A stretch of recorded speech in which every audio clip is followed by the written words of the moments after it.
Welcome to CandySwap, a puzzle game focused on improving gross motor skills. The goal of CandySwap is to match 3 or more of the same candies in a row to break them and earn points. Press the next button when you are ready for the next instruction.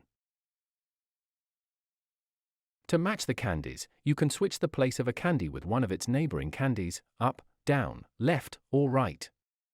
You will first select one by pressing on it. It will get a blue highlight to let you know it's selected. Then select one of its neighbor candies to switch places with. Press Next.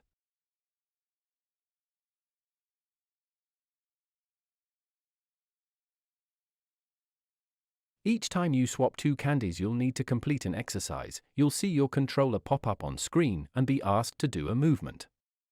Follow the instructions closely and try your best. Press Next. If switching the candies creates a match of 3 or more in a row, it will destroy the candies and give you points. After the candies are destroyed, new candies will fall in place from above the board. If there was not a match, they switch back to their original position.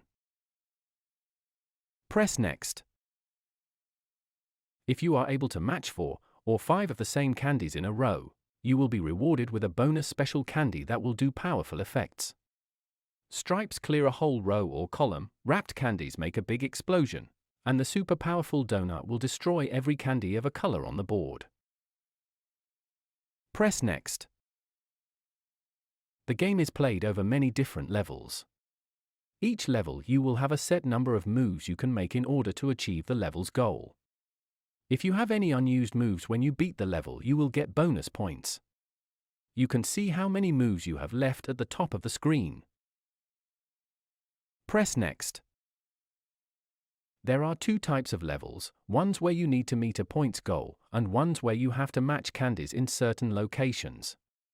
If the goal is to clear certain candies, you will see grey jelly around the candies locations you need to destroy. To destroy the jelly, simply destroy a candy in its position. Press Next. The level that you are on in CandySwap is saved between therapy sessions, but when you come back to it, you will start from the beginning of that level with a fresh board of candies. Good luck crushing candies.